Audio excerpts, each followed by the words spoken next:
दोस्तों, जैसा कि आप जानते हैं कि हमारा देश भारत 15 अगस्त 1947 को आजाद हुआ था। हमारे देश को अंग्रेजों ने लगभग 200 सालों तक गुलाम बनाए रखा था। तो दोस्तों, आज मैं आपको इतिहास की सच्चाई का सामना करवाऊंगा। अगर आप लोग इतिहास में झांकोगे तो आपको पता लगेगा कि सिर्फ अंग्रेजों ने ही भारत को गुलाम नहीं बनाया था, बल्कि कुछ और यूरोपियन कंट्रीज ने भी भारत को गुलाम बना रखा था। अगर आप पुर्तगाल से लेकर ब्रिटिश शासन तक भारत का इतिहास देखेंगे तो आपको पता चलेगा कि इन लोगों ने मिलकर टोटल 449 सालों तक हमें गुलाम बनाए रखा था। इसमें से सबसे ज्यादा अंग्रेजों ने हम पर राज किया। इनका राज भारत पर करीब 200 सालों तक चला।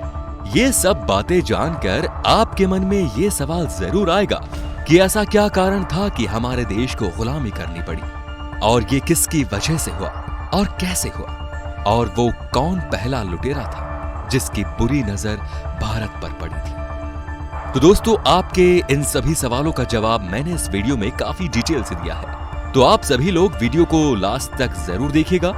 समुद्र के रास्ते होते हुए यूरोप से भारत तक का रास्ता तलाशने वाले पहले इंसान का नाम है वास्को डी गामा।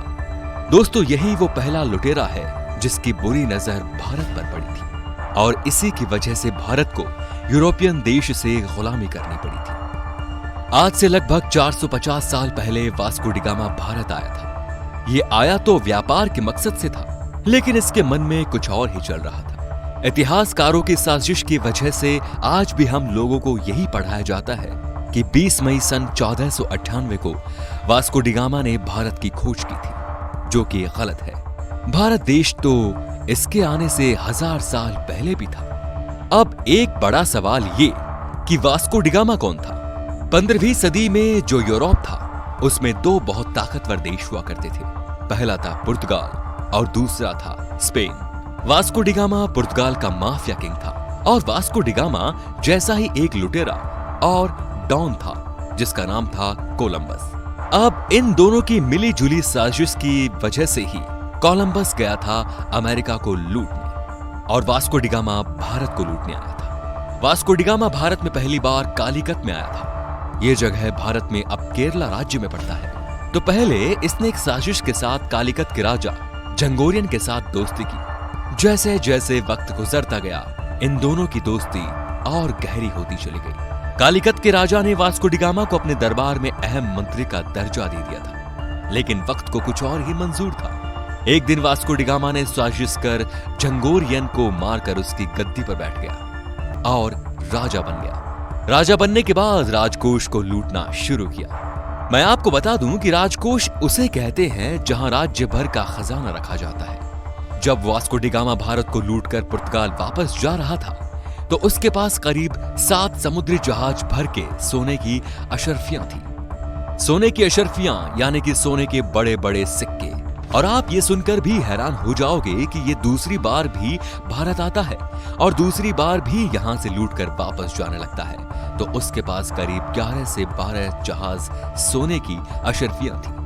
और जब ये लुटेरा तीसरी बार भारत आता है तो उसके पास करीब 22 जहाज भरकर सोने की अशर्फियां भारत से पुर्तगाल ले जाता है। 3 बार भारत को लूटने के बाद इसके अंदर चैन नहीं था। ये चौथी बार भी भारत आता है, लेकिन रास्ते में किसी और दूसरे लुटेरे ने इसकी हत्या कर दी। लेकिन तब तक यूरोप के दूसरे देशों को भारत के बारे में पता चल चुका था। वास्को डी गामा के मरने के बाद भी वो लोग भारत आते रहे और लूटमार करते रहे। लेकिन वास्को डी गामा ने भारत आकर लूट को जिस तरह ऑर्गेनाइज किया था वो समझने की जरूरत है, क्योंकि उसके बाद पुर्तगाली लोग आए। उन्होंने 70 से 80 वर्ष तक इस देश में खूब लूटमार की। उसके बाद पुर्तगाली चले गए और फिर क्या हुआ? अब आते हैं फ्रांसिस। फ्रांसिस ने भी देश में करीब 70 से 80 साल तक लूटमार की। और इसके बाद आते हैं डच आए और डच लूट के चले गए। उसके बाद आते हैं हॉलैंड वालों ने भी अच्छी लूटमार की। उसके बाद जब वो चले गए उसके बाद आते हैं अंग्रेज। जैसा कि मैंने आपको पहले ही बताया हुआ है कि अंग्रेजों का मकसद भारत को लूटना नहीं बल्कि भारत पर शासन करना भी था।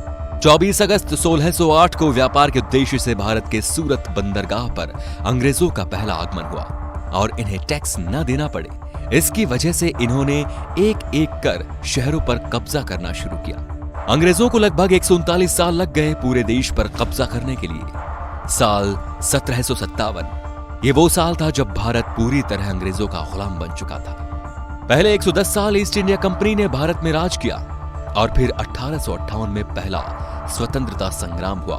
उसके बाद ब्रिटिश की सरकार ने भारत की कमान ईस्ट इंडिया कंपनी से अपने हाथों में ले ली। ध्यान दीजिए, 110 साल ईस्ट इंडिया कंपनी ने हम पर राज किया और 90 साल ब्रिटिश सरकार ने हम पर राज किया। इन दोनों को मिला दिया जाए तो ये होते हैं 200 साल। लंबे संघर्ष की वजह से और कुर्बानियां देने के बाद हमारा देश आजाद हुआ। तो दोस्तों, ये वो सच्चाई है जिसे आज तक आपके सामने बहुत ही कम लोगों ने रखा होगा। आपको ये सच्चाई जानकर कैसा लगा हमें कमेंट करके जरूर बताएं और वीडियो को आगे शेयर जरूर करें। और इतनी लूटपाट के बावजूद हमारा देश शान से हमेशा लहराता रहा है। जय हिंद, जय भारत।